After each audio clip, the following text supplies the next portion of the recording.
abadu beti bi ba no abobo sa ba nyom je menja daje akọ na makusua nyom neto esa mo bi akọ ababiem braso se anka normally awsepe but ne mo fanchen the bebro se bread is fiada then adwad akonya betimi asa da bremo yenu aba Sunday speedy recovery. I understand so you're not feeling well. Well, NIB adwumako na daroma ana afi Lucky Herbal father my brother says sama wodwa yebe di hu nkomo nyina no ono daroma ana yetime di abro Monday to Friday. Lucky Herbal for the Lucky VK mixture ema ma ho sisi edi mo awie peyo abadwa so.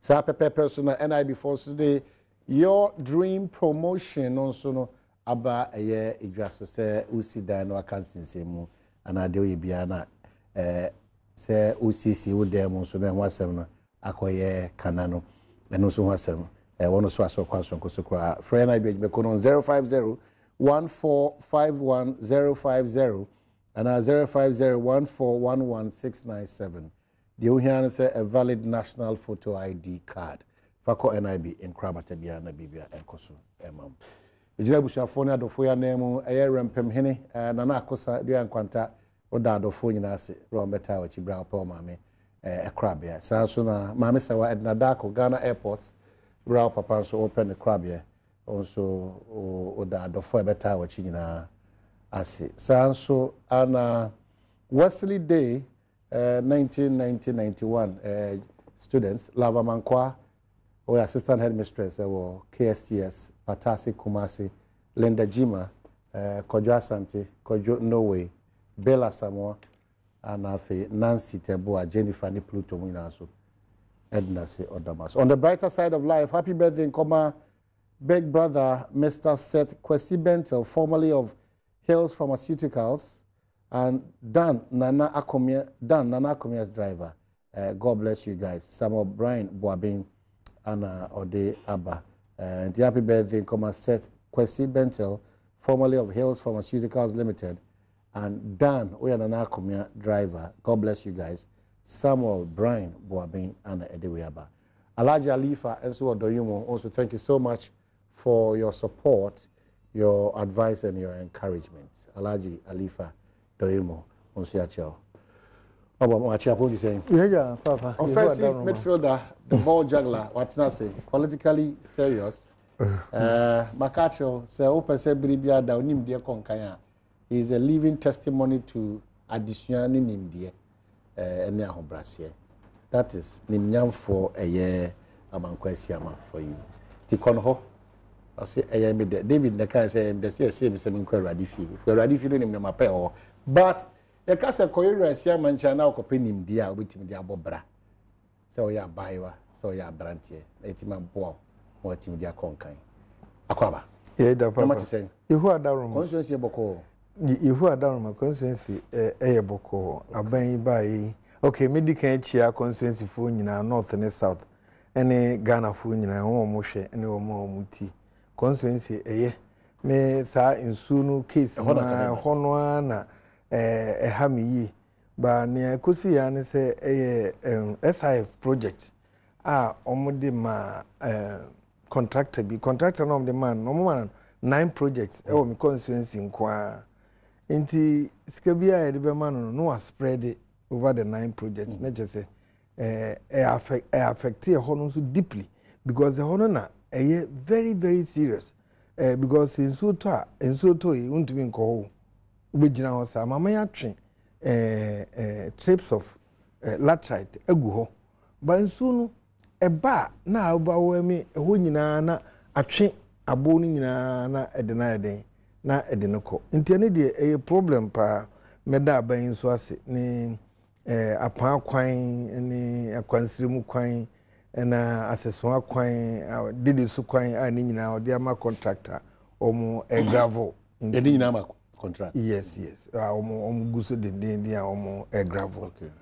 Nti menu meda aban ase ewo ho na constituency de makase e problem wa ni sa ensu ikase ene begro inner roads township roads and so enye class district capital ya dia higher adwene papa minimum say ne me tu ho anambo na aban so ebetie na waba na wabɛboa me na inner roots no so yɛabɔ mmɔden na yɛahyepu deɛ ɛyɛ important paa bɛɛ mmiɛnsa bi wɔ mu a ɛnnu 2 kilometers kora in shepu ni yie na bɛbrɔ mfa de ntoma paa na ɛmfa. All right, so from the Gender Minister, statement on Mother's Day by Honorable Tiku Afisa Jaba, Minister for Gender, Children and Social Protection, and it's a long one, but I read, I wish to celebrate all hard-working mothers, especially the first and second ladies, both current and past, the Chief of Staff, the Chief Justice, all female ministers and female members of Parliament,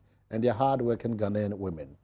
Mother's Day is a day set aside to celebrate and honor the mother of the family, as well as motherhood, maternal bonds, and the influence of mothers in society. It is celebrated on various days in many parts of the world, most commonly in the month of March, March or May in Ghana. Like in many other countries around the world, 14th May 2017 has been set aside to honor mothers for their contributions to the development of society, as well as the sacrifices to nurture children to greater heights. Mothers are very great in nation building because of the critical role they play in the lives of their children. It's always said that children are a nation's asset, and this can only be realized when mothers imbibe good values in their children through proper upbringing and nurturing. This responsibility of mothers motivates them to go extra mile in ensuring that members of their households are well fed, healthy, educated, clothed, and sheltered.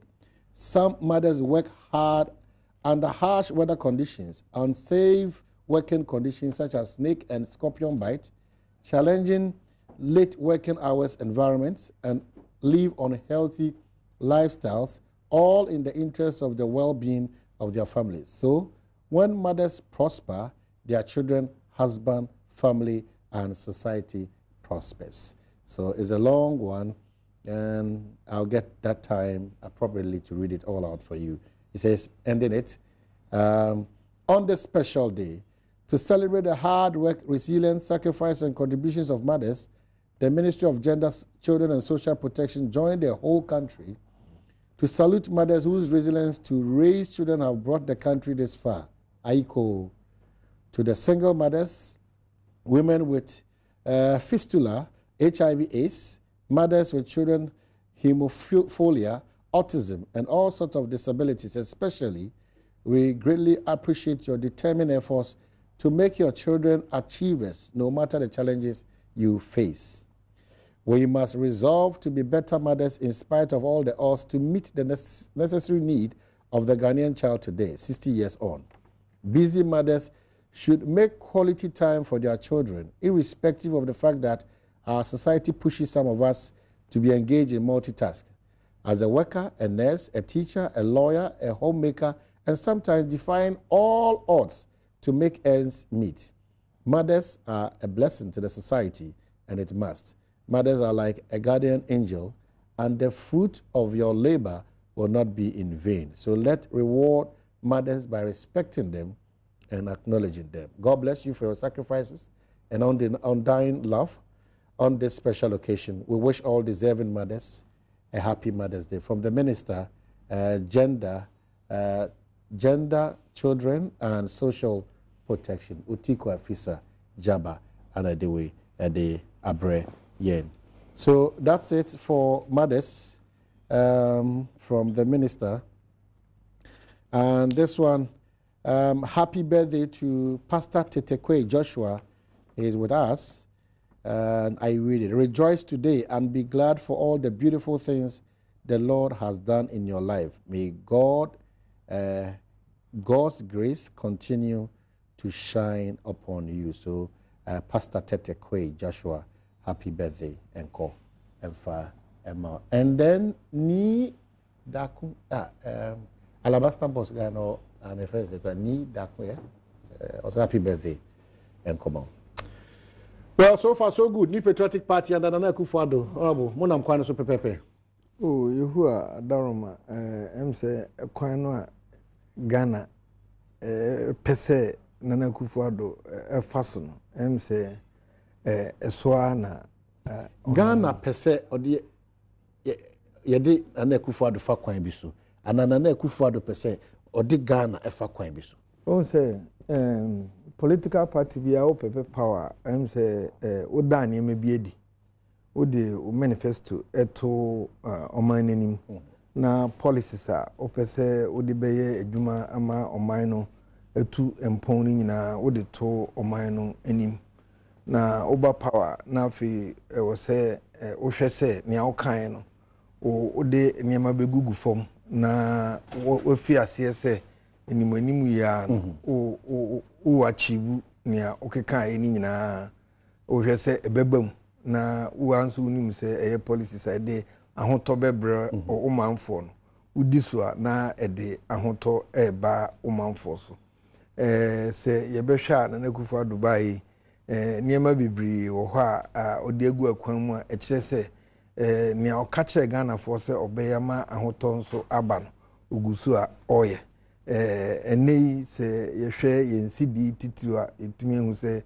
yensidi no ya bona trase entumrika gidigidi se de na etunu ebiem se aban atrase ekobe se abosom be edu ni du baako no ebi hu se sankra te abanichimo se afina aban de ne magu kwan mu a ye be increase productivity ana ye guso a ye increase productivity na ye reduce corruption ewo system no ebi ne nipa kakra na wo mugege akatua a na omunya adwuma bia a ban ba ye wahwe se omunso one omu ebidi ne yaya a yeyi dudo no ayeden afri mu a eno nso edi sika agu ho ama aban aban se afi nso obehwa eye IGF internally generated funds no aban ba ye wakapo no kapono a okapono no ade a eno nso afri sika ama rigidity no eso ate as say aban enye sika aba ni mpuntu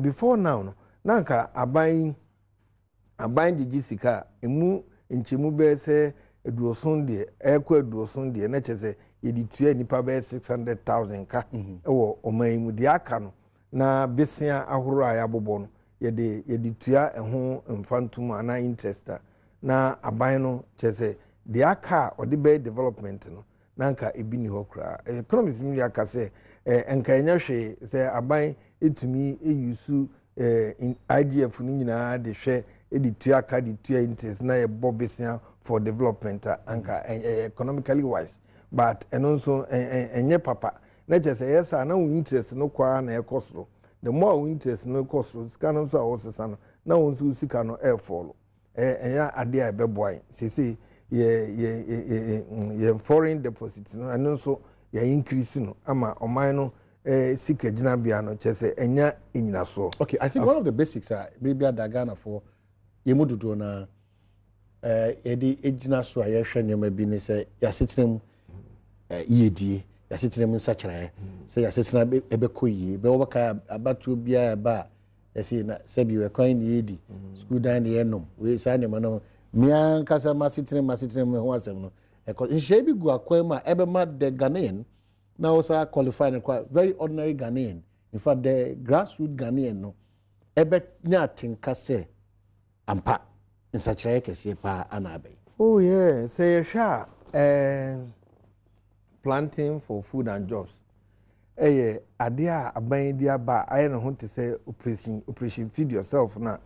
Che say edwuma eye ewo nkrase no endra ena me nkrofo bi fie krase omu duedua mako ni tomatoes nipa be nwotwe omu ba se omu bi chia me na omu ba he no na yedidi nkomo no so onabo chia me na me so ade no so omu ye ndisi fu aban ya ade papa na me se ade o se fertilizer omu di ba ye krase o no mato aman 530 Ghana 53 Ghana no omutono that time no omutono 120 130 140 Ghana and never last besi ho no kra no 530 afi kra na ebinum pipe ska would better say ebinum ho no kra dey omu nwanwa 53 cities yes 53 cities omu nwanwa say na ye no kra na ho na de bae na omu achechu omu say aban na ye den na de bae enne say o contest so Osi NDC for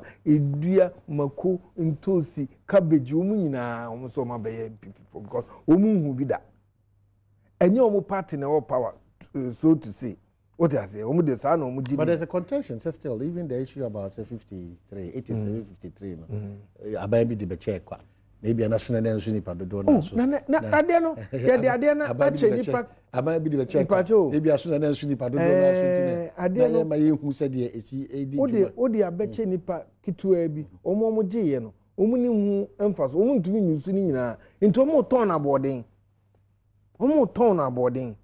wakoje ni free na okoton na boarding nti okoton na boarding obi nye sika ntono de akoye na fu so hu de eho no ontumi nye sika ego o se enini obi akoje de akoche ne de mo ton na boarding ontumi nkoto ba we de when ni nya 53 a odua ntos ana odua jini ana odua muku ana odua nkruma a onya 53 nkoto obi a tobi se wo kra na wo ye mpi na otobi ama nkrofo first na ebo no wo fom ebo no wo fom mo mani age so in the planting for food and jobs no ade a ebe boy e fe nipa nso bebre nipa over 2000 and as you see I engage omu eye adwuma e wo fom extension officers any individuals a omu training equiafo how to apply some of these fertilizers any chemicals no nti ade a ebe boy afi bi no hu say sa $1 million per constituency and also ebeye adwuma ye koye ho adwuma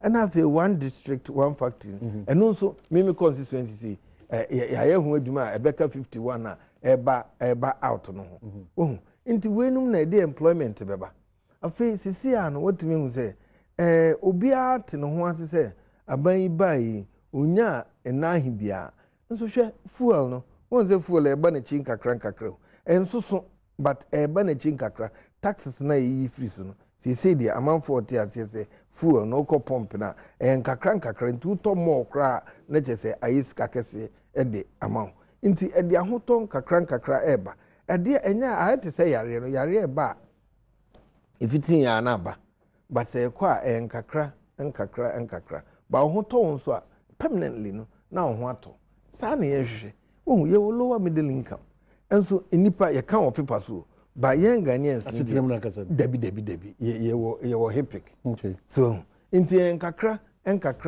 se na najima nkradu kai no o CCC de no ho ato no se ya sesa NDC aban na ahoto astart se eba na ye manimfie na yenye 100 days obi asay economy 8 years na najima nkradu o se NDC aban asay economy no for 8 years ba enye 100 days na Kufuor betumi edi ayi ba ohwe eniema egugu akwan mu ne se ne ekono a ogidi ewo na Kufuor mu se ade a obetumi aye na oman no ayi na ohia a ehwe enipanim se eni ahan no ebe ebre ase na ahoto aba Ghana. All right, amakwasiama fancy akwanos Mensin crash Mrashebideni rather and in Edin common.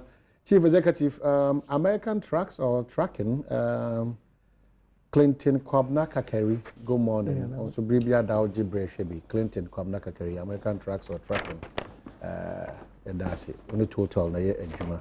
So, also Jibra, also Oshebi. Well, Oklite, Tel Aviv, Ebenezer, or Eke 4D, no. Ebenezer Oklite, Tel Aviv Oklite, Ebenezer, whichever. I love that. Bokodie. Yami Adom. Say when that impact no be or honum say omabeye sa survey na say about one district, one village, you know, one factory. Well, not that I know of. Me name say omabeye. Obi am consult. There are people driving around. Going to various places. Area bia ne de ombetimi ayo bia na ombedi ko bia ni mi say asesona lower money na de lower money omini mi na emedi ko. But don't forget that. Asa on your concern. Don't forget that. Lower money mi concern. Or we Japan ama asha obo say obeba be develop. But let's constantly remind him because they're part of our own share anyway. Well, of course. How the mango ni dey? Lower money mango. Udua ahwide ohoye udua what do you call it? Emu ohono so Bhutan ohono under the previous government, you know, you might improve seeds near the you know, grow a lot of rice and vegetables near the one. I mean, you know, avenues. As a member of parliament for that constituency, when you have challenges with at what point in time the bar almost say fertilizer well, idea me the biya. Now to na say na e me to okay. Now to say me to any fertilizer but no other agrochemicals. Okay. Weedicides, you know, selective and we know. So memory in several rights na kai kakra fertilizer mo pensions na okoto as an individual now to say. Well, not in fact, not government policy was to give fertilizer free to farmers. The policy was to give free fertilizer to farmers. Was it implemented? Yes, it was. No, mama. No, but definitely no. Not enough because. Bibiri wo hono mukra binu mukra small girl ni ade no for no mo be kaya ebinu de ko omo ko fa no the same farmers na omo ko register ni ade ebinu mukra di na omo akoton ni ade ni na what do you call it problem after so mukra no mpono personally na meto na me yiso that is agrochemicals no na me yiso we have the price. Okay, so you buy into a buy when she say, well, I buy this or buy the free, but then the powder na enye efficient and effective. Yeah. And they me share born and I buy the mamu free na 87, maybe 53. Yeah. No be to me. No more to be. No, you see, and also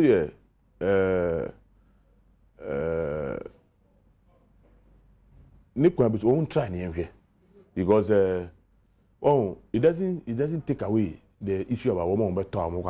But they are in a category of almost very poor farmers or Moyajma, and 53 comes across as a huge figure. And only question is because will be more free if indeed you are a farmer. No, not say will be more free, but majority need to. Yeah, but you see, majority need to also near an issue here in the sense that. Now, say they are better than a majority. Especially when Sikabem, so they make an answer. And you see, Adibako. And you know, in American, say, let us not jump to conclusions. Let's look at it. Oh, Ubia Baba be more free. Yes, say 1 year. Yes, say uncle. Ubia Baba see 2.5. So they say, no, amount for beating me. Who am I to complain? Yes, the what do you call it? Okay, but so far, we should say pointers now buying with their money. A hopeful say by close of 4 years, a lot of Ghanaians, which I put it, the grassroots Ghanaians, the ordinary Ghanaian, will get that feeling that now I am at least a bit.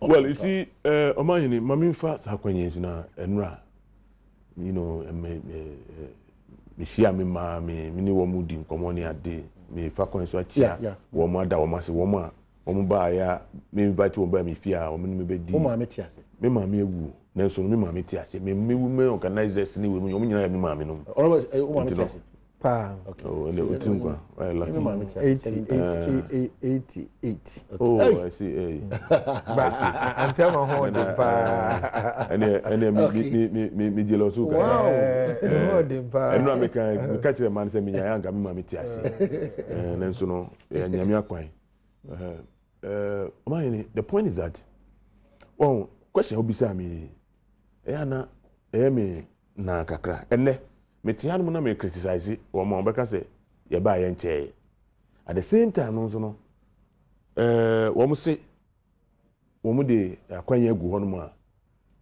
by the in fact they've saved Ghana just these few 4 months as they say so almost saved Ghana millions of Ghana cedi in effect dollars wo kwan ben so baby first of all ghost names first of all a second value for money approach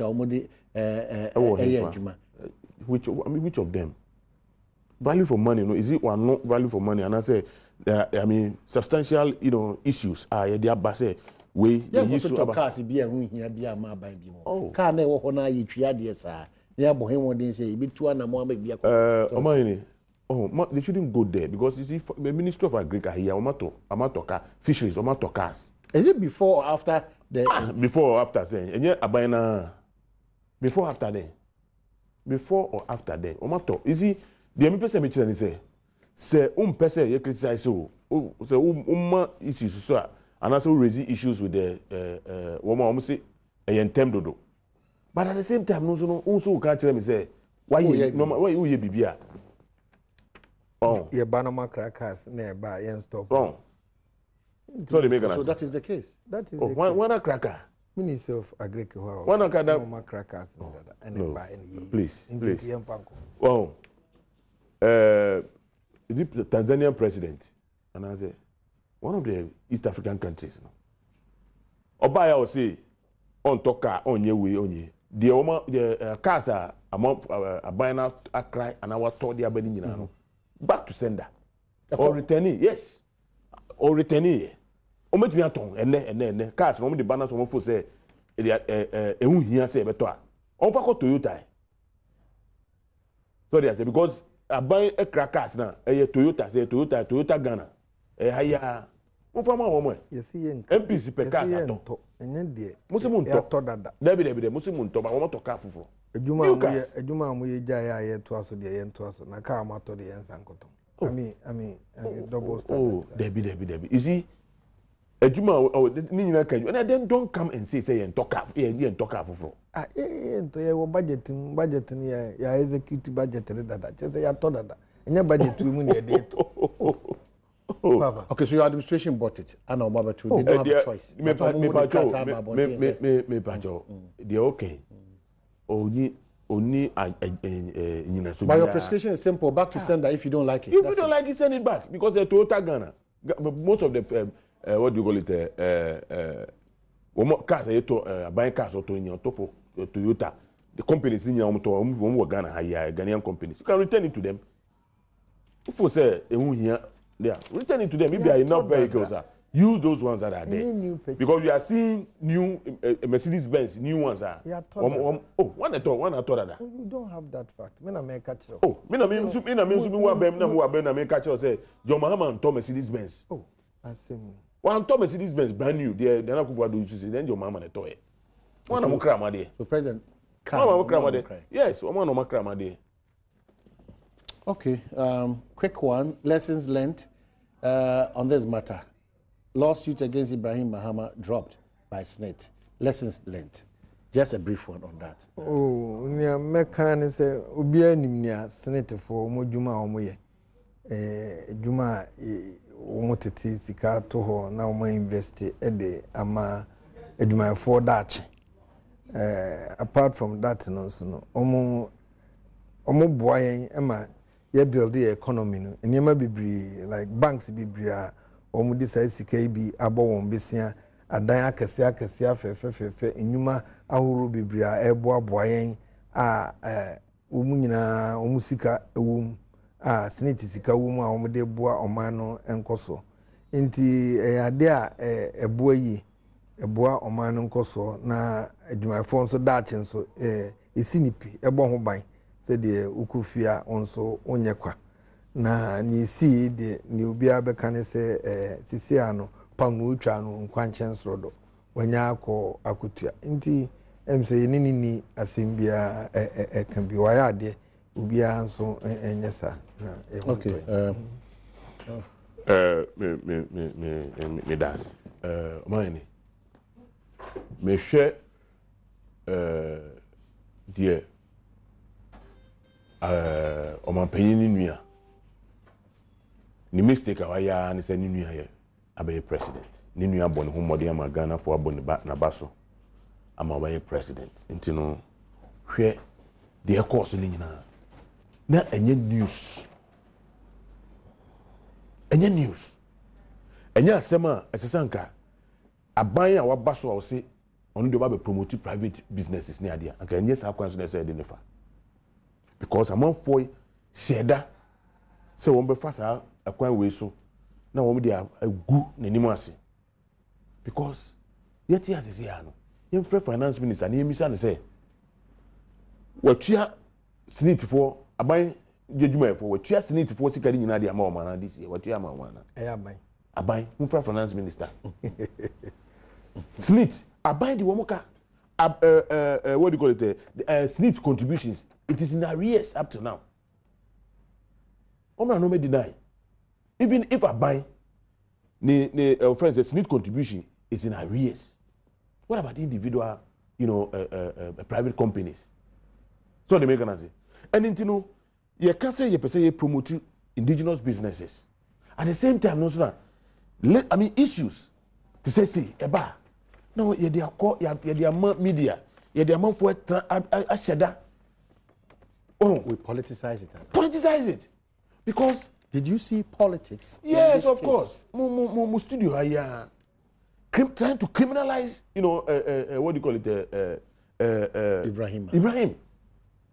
Oh, I hope who say company na abrantia na tenekana owo ni board penyufo a wo mo hwe company so enya ono na say kra de airport company who say wo de no so buy say odi wo mo ka enye no kra but who say there is a conscious effort to just give the dog a bad name wo mo hanging. Okay, but the question is that how do we all help say beboa ama ene ye state institutions no aye void of partisanship whether I be also they will get that freedom to work. Let me tell you something.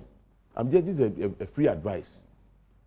We a minister, we a new CEO ya appoint to ni ade no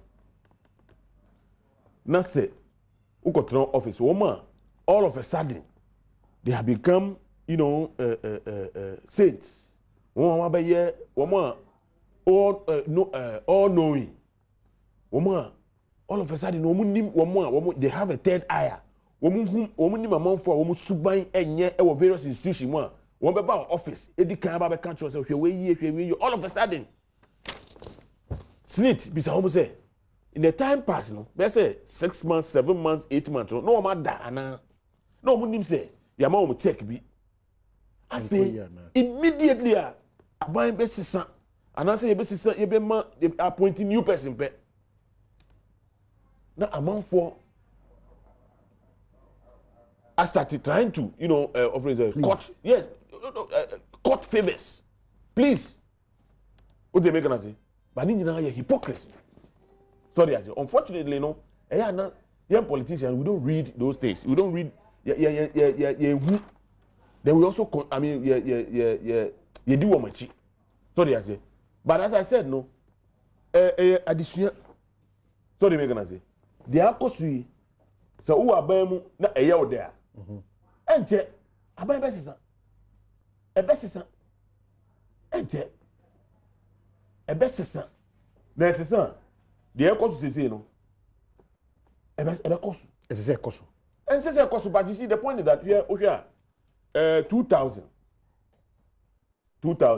MPP buy who the see ye for prior chrome near oh a proper chrome ni no pass when you ho ba unchen na say o corners of a prior no the prana sia pro umusuo ni bibia e musuo ni ye pro wa chi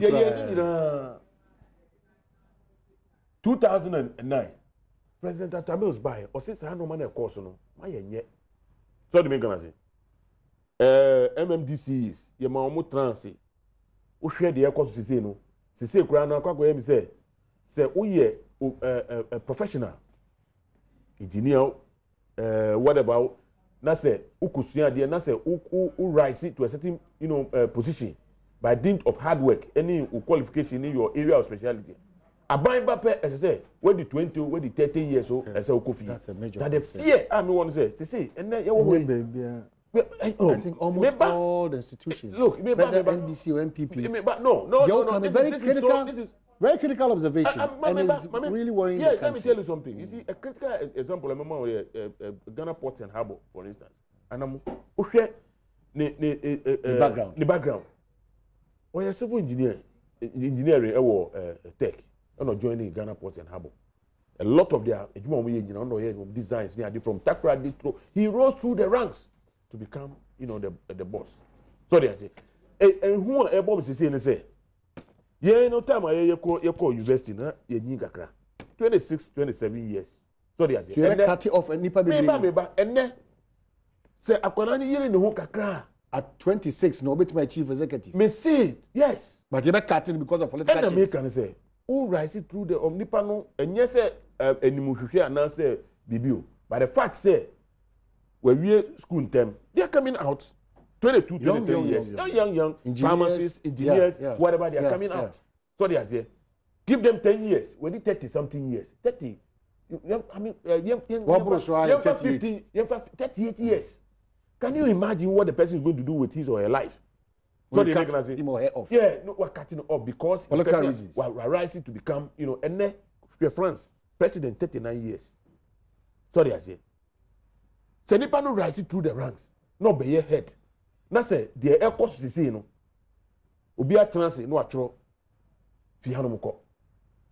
So they are saying whether the person have contract or not, no. Bank of Ghana, look at what has happened. Look. Yeah, Munka. And no, Onkasa say. No, as well resign. Let us not pretend. You nim here. Pretense. Uti baby. Me say pretense. And all throwing is Papa Musa na obaka. Me say the onu can them say pretense, no, because on nim their course. Look, ministers have come, have sat on, platforms like this. I issue threats. I can't say so unko. I mean, on yentimi ni nye adwuma. Sorry I say. What's that? A course to be any news. So the full stop is when? The make us say, look, right now, no come be muddy waters, no. Me fear, no. My fear is that, Master, and say, what do you call it? And young medical officer. Now the future. Ubedi 29, 30 years. No be medical super. Now say director of whatever.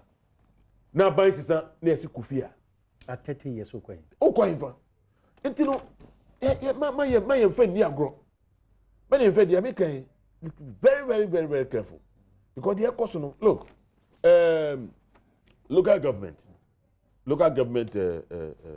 okay, say a buy that no time. Yes, yet what do you call it?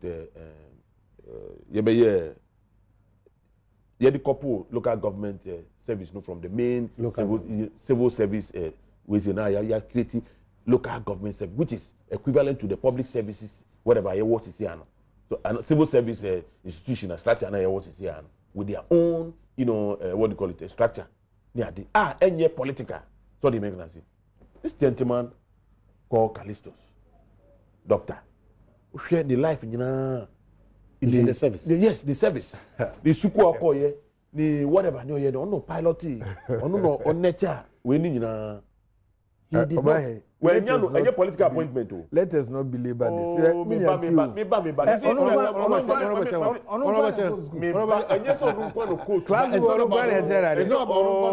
It's about say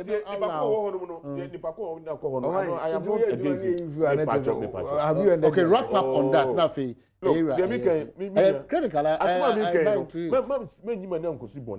So they make Ghana say, if you na ye twese bi esi ho no mo ato ochena obi be fast akwan no so my nkasa. Okay, but honorable sir, obi be fast akwan no so because he is a young man. He is not even 50 years. He is not 50. So they make Ghana say, and all of us are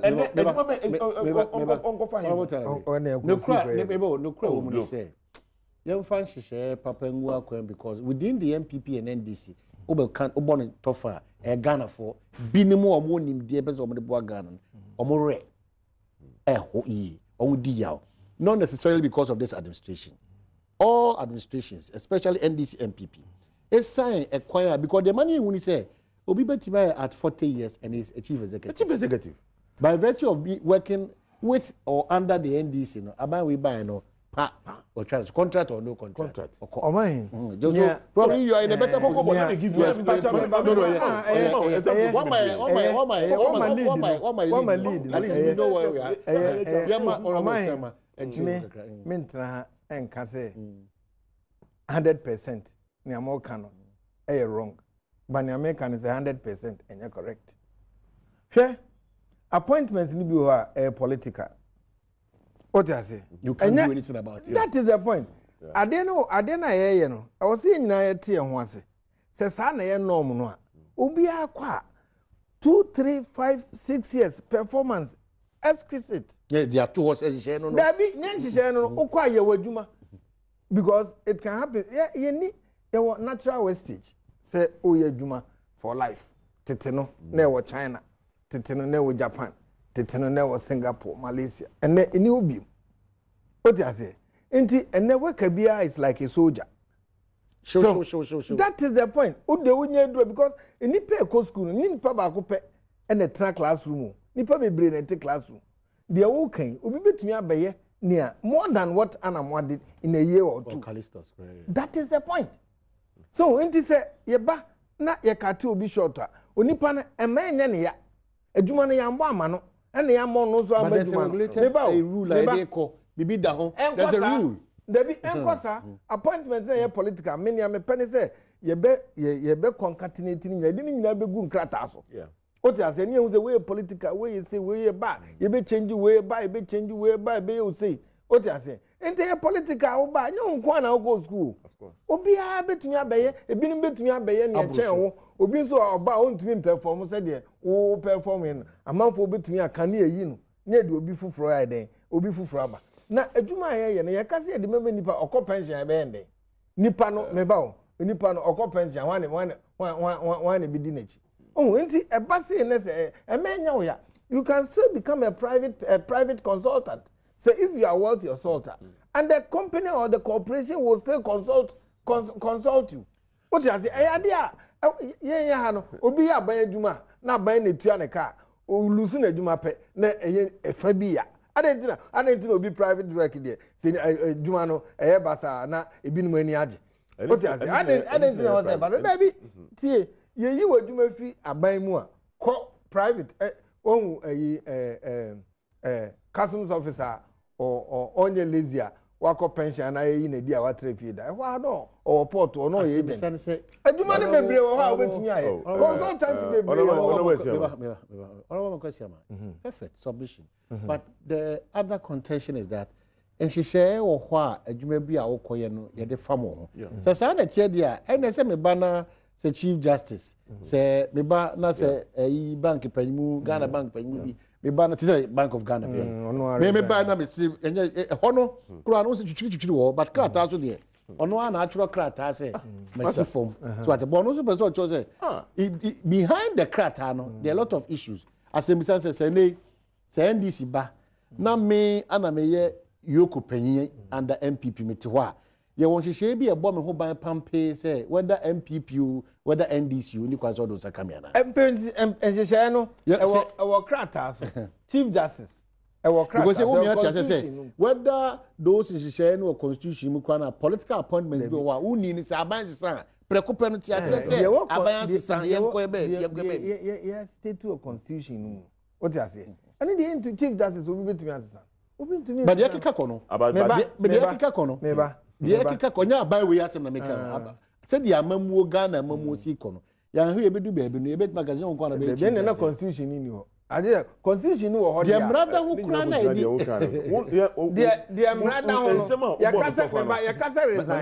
ya kasa resign na o si chinchin achi on resign na obaye adwuma Ghana fo nyina bete eno yakoka okugo malamfo resign na wa ba wo si asoma si yen ka no kre enti ne ho ntoye no we ba me office o mo se me resign by force ma resign ni nyina ya ti ase na what bureaucrat se mi ami free me pema si form resign na chi over ka say wontu o se de papa eke wan na be di edi obi anyini mo me yan ka no kre ya ka no kre de se no kre ni da ho a obi abete ne ho ase se ni aban ye wanye ni ye ni awe ye wanye ni ye wo ye yi obi di wa kwhye ho e be de ne ye yi wa o de o ka say boni ade ne ye wo nti ye yi wa te ase kofie koye consultant anyuma bebre wo a wo betumi a ebinum atefa president otwam ye president owuye prof one ata okache ne say prof say we adwuma pa we fine gentleman wadwunu mu da ho we smart but me policies ni enye policy issue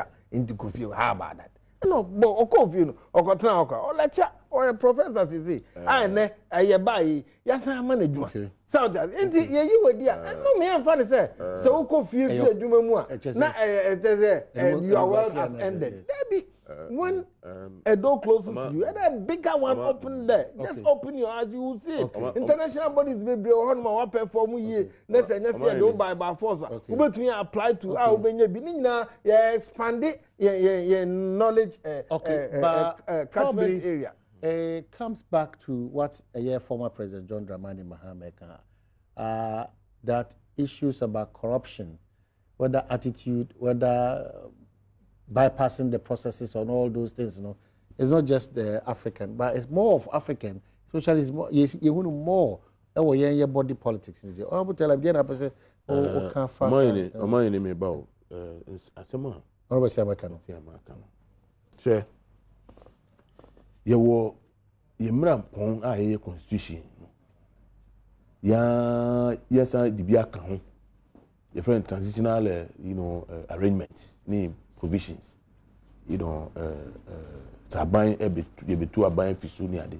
State categorically. No man woman Article 71. Your government appointees ni we nu aji nyina mrama ho kwan say. Womu de womu nim. Ebi mo womu kra. Aban ni sisan ya no no asisa no man okọ. But we have institutions aban no ene appoint womu. So they make an say. Ye won krata. Ye wo mra ebo ho ban aban point oh no contracts we can't change so they make an contract no they make an say me dem bokoko me tie a lot of people are more this administration Ghana needs them, not necessarily the MPP. Ghana needs them. It will be wiser for Ghana for say you better tap into knowledge of these people even when they are in the system, when they are out exactly. Perfect. And then I may conclude no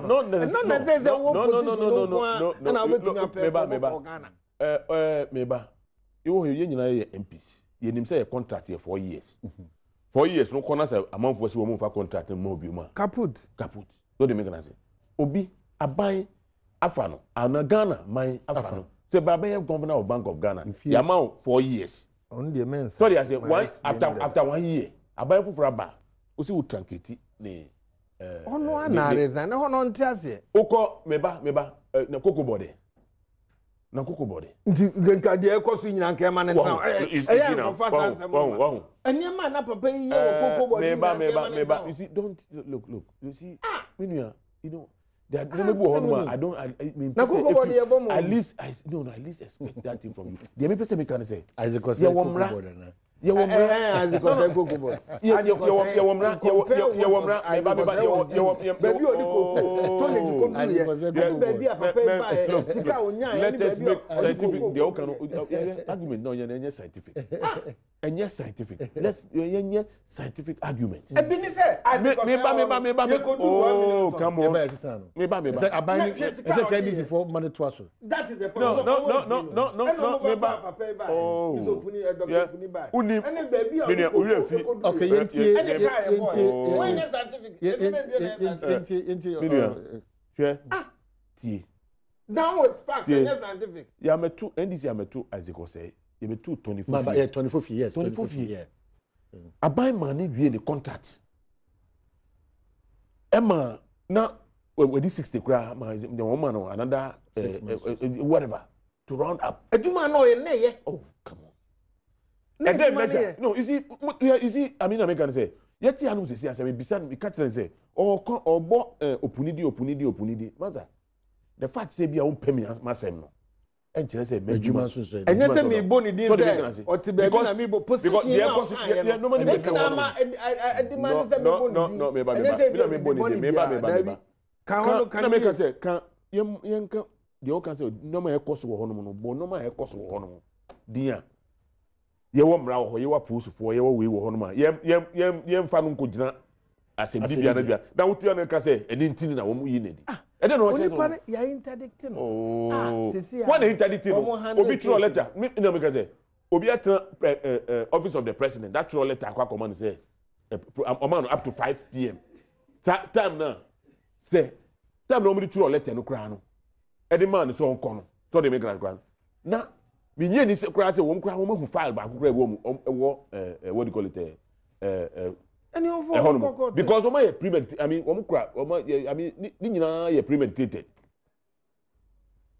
ní nyinaa yẹ premeditated wọ́n bá no state so they are there anything no sẹ wọ́n pẹ̀ ní sáà consecutively production ẹ̀kọ́ fom na business so baa na ẹ̀bọ̀ na mo the Bank of Ghana ka over 2 billion Ghana cedis wọ́n ní nyinaa yẹ kọ́ jísìkà ní bá cocoa roast ẹ̀ wọ́n sẹ́ yẹ na ní nyinaa keka room ẹni ẹ̀mẹ́ wọ́n sẹ́ yẹ prices of items na ní nyinaa yẹ kọ́ soro above international standards na wọ́n nyinaa náà kẹ́ ẹ̀ tẹ̀ wọ́n. You know what you know Unim Bibi. Yeah, wrap up on this one. Unim Bibi.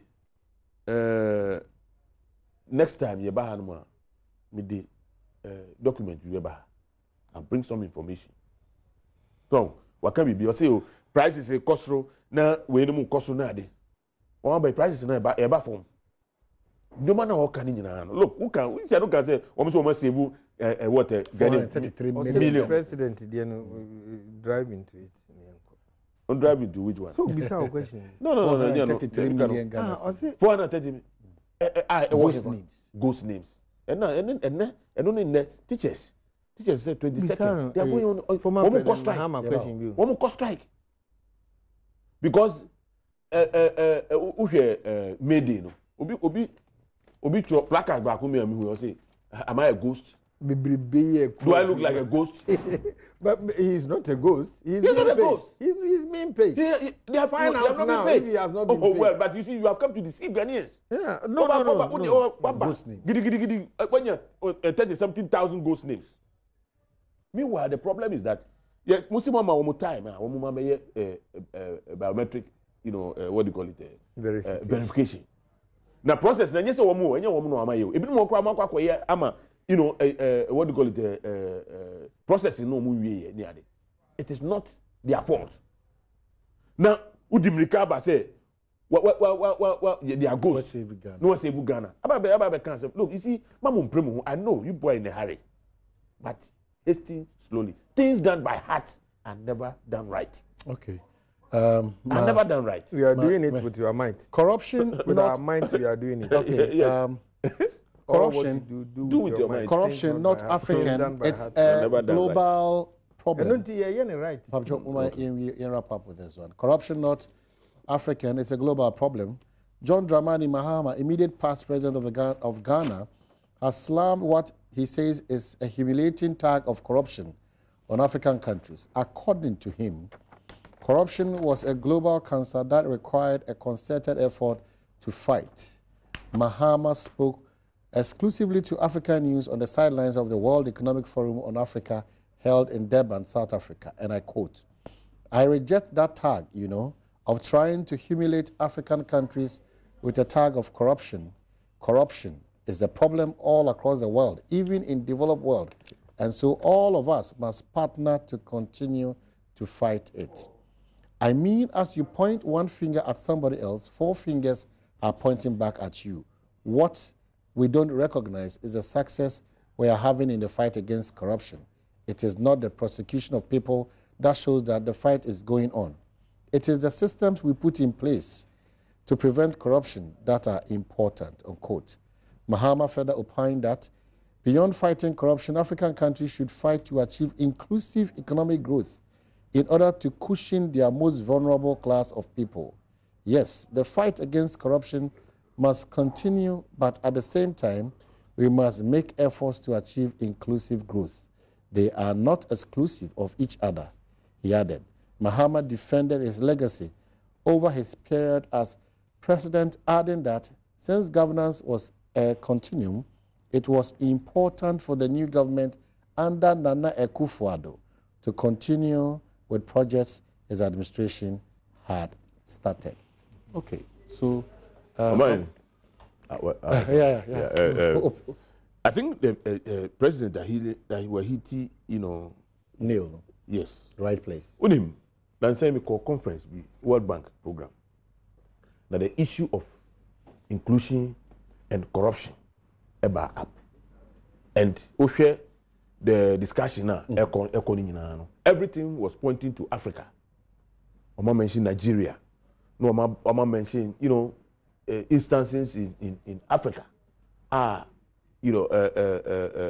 Buying the public and private institutions have been found wanting insofar as corrupt practices are concerned.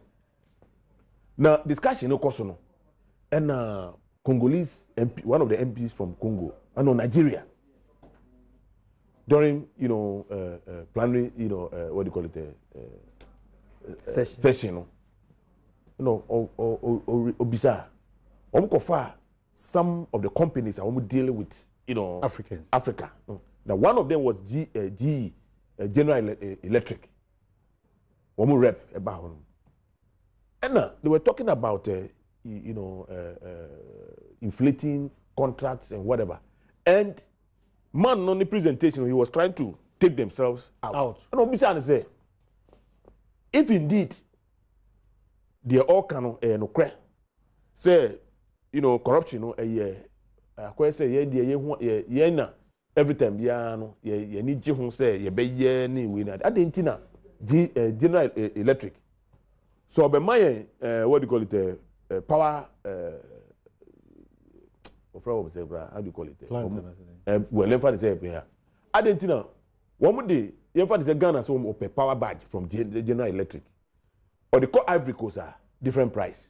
Or the what do you call it? Ghana different. Or the Court Nigeria, not the Court South Africa prices not vary. You should tell us. Or when or dodgy question on Mobisa no.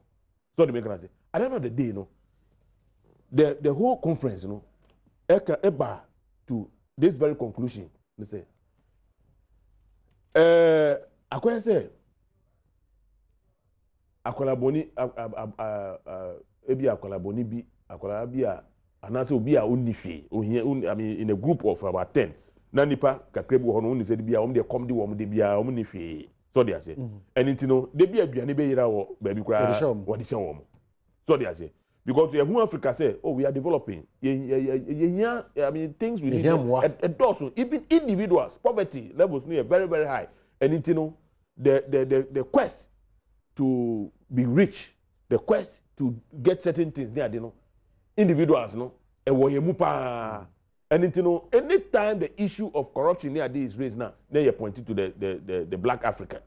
Even the Arabs, the crowd, one person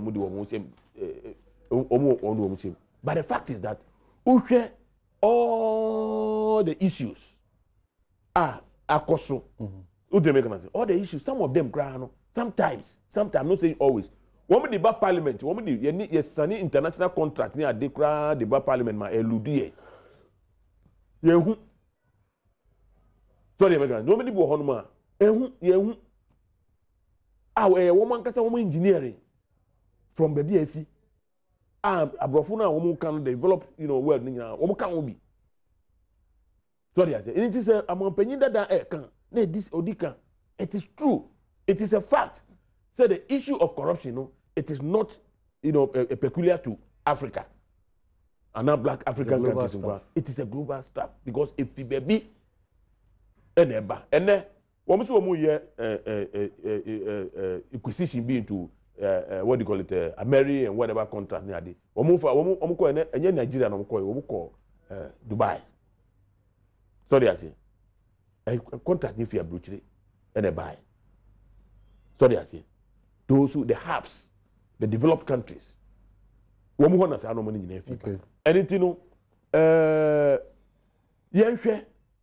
na yemfa akwan a ebesi saa no man no ho nyina ebesi saa etena okano enye say ye prosecute obi ana say ye eno na be kire say ye bo oman ni sika ho ban but yemfa akwanya enwu ho no mu ebi ni say me kwasako wa ma obi adwuma or the 4 years adwuma obetua ne ka wa brogeti contract na offer man sika 7 billion now they are tuanaka. Ni nyina kan your problems no. So they make an answer. Okay. And let's look at all of this. Now the very institutions I mean no ye di sika, ye taxes, ye di establish no. Ye hwe no wo munye wo madwuma yi. na ya bomb because you see mama penny ku for gam you say corruption there from Adam intimi to us completely you bet me a brenners to a certain minimum okay always and no na bet me aye almost about hefa ne free ba ana there na buy this ashes die be farm yeah be before we say e be kata share proya because typical example ade no so kitawudi e di nyina no yani nyumaku akese wa ma no ne esusu se omo de kata share proya kwa de bi for fuchiri anedi but ube kom no untimi mfa fobo ni ma bibini ne nko ha wo entimi se training ya dia na asase no so ana enye hefa ne free ba ya yede saa de na fam ye ho ene ase ye wan no akwe ne wan na koye dindindin sa yo ampa senior mampani da kan no menene ye adwene o kwan bibiri so de chese corruption enye Africa nkwan na ewo o man nyina if you say so hwemu corruption baby a efiri apa de bedu ha no baby efiri de bedu ha no enye baby ketwa efiri achiri pa ansa na ebe de ebe du ha quickly mami acknowledge NIB adwumako no memo ba asato ankomo so NIB adwumako no dawase okwanso nkoso se also oni omo ye your dream promotion dwumede no ekoso kama ene de iron rods roofing sheets and other building materials in here also the bit mess with the vacancies mu ono bo okwanso nkoso kra ne biem so meka o se ade a ebia de how nya se ohia mobile phone bi na ja de dwuma so nko bi kra na ono bo okwanso nkoso for 050 145 1050 and 050 141 1697 yento enkomo so corruption no ade a ekoya che oni nka if you Adam breso ampo he slave trade de obefa ye ko na corruption ni bia no wo mu nye sika wo abuchi do ahwede no ni ade monum ni ade o de brain ni nyina se de mi nua na kan na so boy de ko Africa de ko Cote d'Ivoire de je so de bagana de je but dia ehu kra ne se sika na yen corrupt individuals no umunya wa Africa no emu be se 90% de ni tinu da abuchi Europe ne America if you say a bad thing be nwanwa say obi aji be say be $1 million $2 million as kickback obehwe no na odi akoto account bi mu that is the point typical example any esi wo Nigeria obi obe say be $120 million nipa ba akofo obi o 1 billion 2 billion na edabruchiri onfa mane manum kura na onfa meboa ne man no na edabruchiri nti abrofo no so asusuran pa say bank no a ewo abruchiri no senka ye international body bi to say United Nations a pese ehwe nyina yi edie mu pepepa no mu kompampe a adwuma ben na oye wo abruchiri ho onya sika no gu ho na adwuma ben na oye wo ni home country onya sa sika no de beba ho be say sika no ko ho a eboa wo mu nti no they keep mute. That is the point. Omo mfa esno kase bia ento ba e ba ho no so. Wo nti se omo jawe obi betumi akoto dan obi oba politics mu nche yo e wo Africa o. No akoto dan kase wo Dubai. No akoto hotel room wo Dubai. Ebi ato minu, ebi ato miensa, ebi ato nan, ebi ato whole hotel no. So that is na ode ye adwuma. Okọ America obi ba politics mu. Oni ahibia obi okra na onye adwuma. No ato dan wo America. No ato dan wo Britain. Nisi homa no south ase into abrofu intumi emehwe visa na okoje a anka wo de address na kotu wo ho no ke be kwakwa investigation ho okoto na ndi a wo ha na wo mma reverse ne de wo munye na benefit sa eko wo ho ni ntini ade bone pa wo se ehwem obi won so oje 10% na yetua wa buchire eto account bi ma no into so omunhu ya na de e kan se ebiesi ama companies bi ho ya mo mare found sika no to the African nation concerned. What has or any other nation concerned? But then all others there, yenye ne sa. Omo ntimi e ho ntoyen. Tem bia omo pese omo ye ka say ye beji bibi for free omo ye yan no omo de kakrama yan na ye ni ade. Me was ye sika e wo ho. Say Africa sika e wo Europe ni America no. Say ni nyina ye ka say reverse back into our various economies. anka African country be ni one ma ebekwa buruche say ekoje grant anase ekoje loan. We have a lot with them. What is an ebeden and omubete omu say omunye part of the corrupt system no of the world ne there. Aden anka omu fa say sika na and how the koto wa no system wo the system no betray na yemfa ma say ode aba. Ni nyina o makata so African head of states, African individuals, politicians, civil servants. Enka politicians, civil servants you on ma or wadan be na inuma wabuchi. Prestige areas. Eduma be no ye. Awunya. Ni nyina it's in the known areas. It's in the known to the European or developed world. Yeah. But they are failing to betray them for the benefit of we the poor people here. What you say? Not still no. Omo mind nkete. The money, the world order is cheating Africa for that matter. I agree with that. Right. Yes, by that matter, I agree with the president. However, yenso ye kahubi, ye will zoom down to Ghana. Ye will policies, programs, they bring. I was say ye faso na ye di ye juma. Mini ane kasa di ane eba parliament ebi eludi. There be Bibi anyone more about parliament I LUD. Some people mention it. CNTI loan. CNTCI is CNT. Now I back on our business down. I don't say IF where if he most modern. STS and also Bibi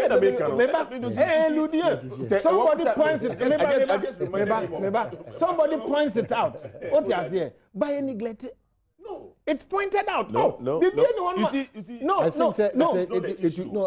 pointed out. No, it will be a dangerous observation if you say that when it comes to parliament, it eludes parliament. It doesn't issues are raised. No, issues are raised, but we don't consider them. For political reasons, don't truncate it. Let me no, but for political reasons, but I cannot elude them. That is the point. But you see, the point it is the system. You can say, you see majority. That is why I'm talking about policies and programs. And system. Ghana has it. A bad dimbe one say, go for Dubai, Nana Bai. What did I say? A best say, cover say 5 months new. What is that? Pronounce corruption, yes, Yana. Because you are making sure, say, procurement, so in Sika Ghana, if you go, procurement. But the other aspect is that you are also not entirely correct. In the system here in Ghana, until Sir Bambesano, my first 5 years, my first 4 months, hold. My first 4 months, Sir Abbas said, and then more free. These same institutions, the level of corruptible acts and behaviors, Ghanaians will be amazed. That's the challenge we have. Let me finish. Allow me. Kufuor Efis, what is a high profile corrupt cases? No, utibida. Men kasa corruption any ho. Me say high profile. Utibida. Which one is high profile? Meba high profile. Ebini a 51,000 year. 51 million now. Muko tuyama nipa ba ko say paper ni so onkoji. Ebini bus branding no. And also bus branding no. And also ewo. And several other contracts a buyer. Several other contracts. Meba school buildings now. 6 classroom school buildings here. Price inflation. That is the point. I see. Meba.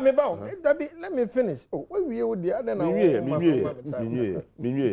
Oh, enti so hwe wenu nyina na o beka say yen time Ghana for instance yeni policies are e was to me dey stop corruption oka ameridi so enti amount for prompt to say sade no kra ekoto oji ho a ebo no kra ennu sa kra o ti ase o mu hwehwe mu yi ana am making sure say nka o mbeko ji ho na o makoto plant na oh, and even be on my yanya. It's say ye team po bone near pesika or nipa baku pepe sika di wo hunti. Ye nhwe na ya ma omo benefit on us.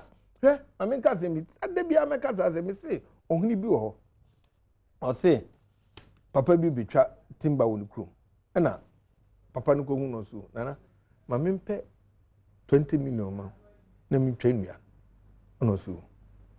Me de bema nko o still o fabra e de me ana mte ahimfia nyeme nyina me ana meto akwano ko no ko fa 1 million no de man se na je 1 million na me de 19 be de e be ba be so na no see you akwano ko 2 years no ye twan no bi wan fa 19 na me so ano a tu ko nkrum otumi ko papa no ni office no man be 50 Ghana sa ba ko so ohene ba ko so meba ohene ba ko so wo ho okoka chen so ko twa nua no onye 20 million si David menye me magiska bia wo ho a me manfo nyina emra ni entrance ni enkanua no wasem ye gituma omkoka ho asem osi mu be si police station mu be si hospital mu be ye kwan we ye mu be grade kwan we ekwan we mu be pai mu be ni sei afi ye hwe mu no ya himfie kura sei mu be si aman na nan mu twendua no busum bia mu ma na 1000 cedis.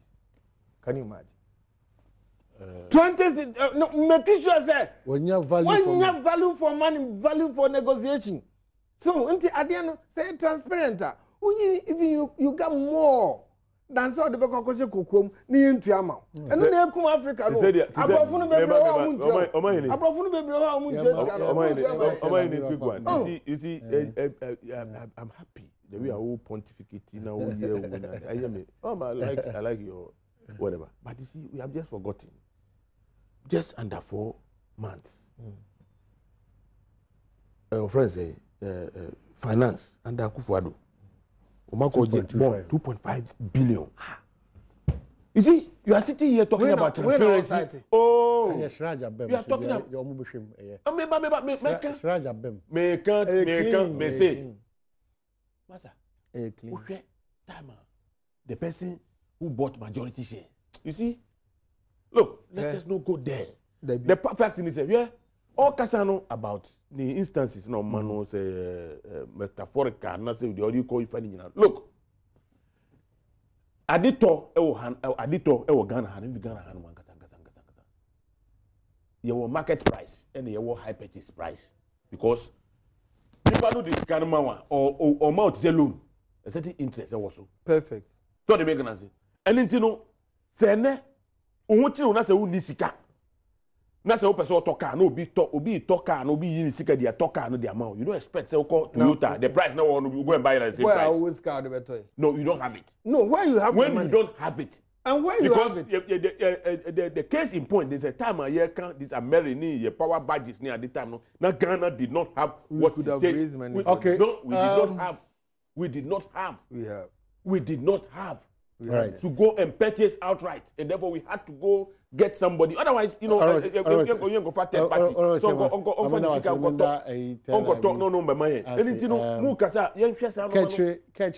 don't go for loans. Is it former headmistress or headmistress of Akrokrem Methodist School? Happy birthday. Unfortunately, you've been the headmistress of Akrokrem Methodist School before. It's a happy birthday to you. Okay, so Mom. Oba Ketri, you know, say happy birthday to you. Elbesia, and I'll be for the Kawadri. Okay, yeah, could try it.